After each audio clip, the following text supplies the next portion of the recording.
Hello my dear students, एक बहुत ही important topic है multi disciplinary nature of environmental studies पे, जिसमें हम लोग देखेंगे कि एनवायरमेंटल स्टडीज़ की क्या डेफिनेशन है, इनकी क्या स्कोप है, इनकी क्या इम्पोर्टेंस मतलब इनकी क्या सिग्निफिकेंस है। एक क्वेश्चन यहाँ से भी पूछे जाते हैं, तो ये एक इम्पॉर्टेंट क्वेश्चन है। तो सबसे पहले देखते हैं एनवायरमेंटल स्टडीज़ की जो इंट्रोडक्शन है। ठीक है, ये जो या हम इनकी डेफिनेशन भी बोल सकते हैं। तो इन्वायरमेंटल स्टडीज़ जो है, अगर हम इंट्रोडक्शन की बातें करें यहाँ पे, ठीक है, इन्वायरमेंटल स्टडीज़ का, तो environmental studies is an interdisciplinary field that examines the complex interaction between humans and environment। तो ये एक तरह का बोल सकते एक ऐसा अध्ययन है किस फील्ड में, इंटरडिसिप्लिनरी फील्ड पे, जो एग्जामिन करता है किसको, complex interaction between human and environment के। It incorporates insight from science, social science, humanities to address environmental issues। चाहे विज्ञान हो, चाहे सामाजिक विज्ञान हो, चाहे ह्यूमैनिटीज़ हो, सब एड्रेस कर सकता है किसको, एनवायरमेंटल इश्यूज़ को। Understanding this field is crucial for developing effective solution today's pressing environmental challenges.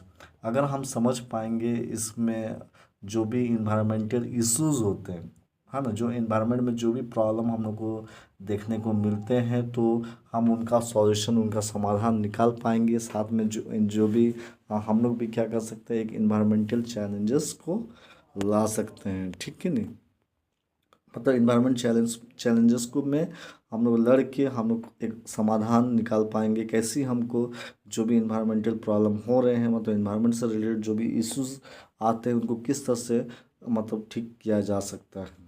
तो इन्वायरमेंटल स्टडीज़ की जो डेफिनेशन है, तो उसको इस तरह से डिफाइन किया जा सकता है। Environmental studies is defined as the study of environmental system. ये स्टडी किसका अध्ययन है, इन्वायरमेंटल सिस्टम का अध्ययन है। और साथ में impact of human activities, human activities में क्या इम्पैक्ट होता है उसका अध्ययन होता है। ठीक है, पूरा सिस्टम का इसमें अध्ययन होता है, इन्वायरमेंटल सिस्टम का। इसमें इंक्लूड करते हैं, मतलब इट इंटीग्रेट्स, इसमें मिला हुआ क्या क्या, ecology, economics, culture, to provide holistic understanding to environmental phenomena and their implication for sustainability. Okay, next आ जाते हैं यहाँ पे। स्कोप की बात करें तो the scope of environmental studies का जो स्कोप है, कहाँ होगा, किस फील्ड में होगा, तो ये देखने को मिलता है, मतलब किस जगह पे देखने को मिलते हैं। एक्चुअली जो इनकी जो स्कोप होता है बहुत वास्ट होता है। ये कौन से एरियाज़ को लेकर चलता है, बेसिकली क्लाइमेट जो चेंज हो रहे हैं, biodiversity, pollution and resource management, ये सब का इनका स्कोप है। It aims to analyse the causes and effect of environmental problem.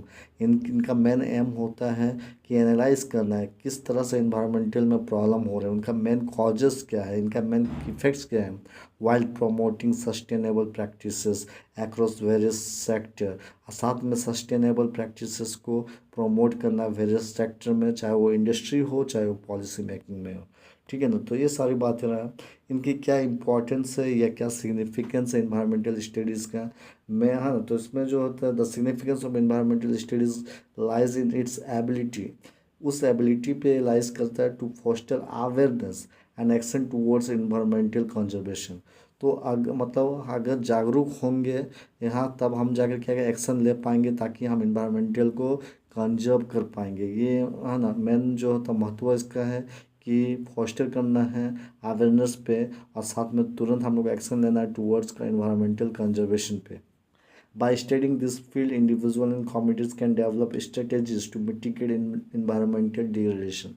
अगर हम स्टडी करते हैं इस फील्ड में, तो इन्वायरमेंटल स्टडी के बारे में हम समझते हैं, तो हम इंडिविजुअल हो या कोई कम्युनिटीज़ हो, सब हम लोग क्या कर सकते हैं, उपाय निकाल सकते हैं। अगर इन्वायरमेंट किसी तरह से डिस्ट्रॉय हो रहा है, किसी तरह से डिग्रेड हो रहा है, तो उसको हम लोग क्या कर सकते हैं, उपाय के माध्यम से कुछ स्ट्रेटेजी अपनाएंगे, उसको बचाने का, मतलब प्रिवेंशन करने के लिए। ठीक है, साथ में हम सस्टेनेबल डेवलपमेंट को प्रमोट करेंगे, ताकि एक हेल्थियर प्लानट भी डेवलप हो फॉर फ्यूचर जनरेशन।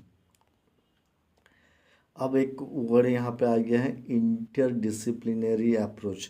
तो environmental studies utilizes interdisciplinary approach को to address complex environmental issues.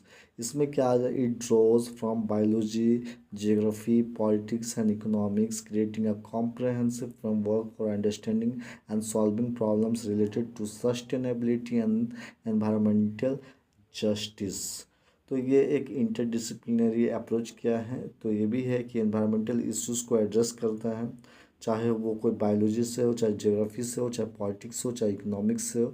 ठीक है, इसको समझना बहुत ज़रूरी होता है, हमारे इन्वायरमेंट को समझना बहुत ज़रूरी होता है, और इन्वायरमेंट में जो भी प्रॉब्लम आएंगे उस प्रॉब्लम को ठीक करना बहुत ज़रूरी होता है।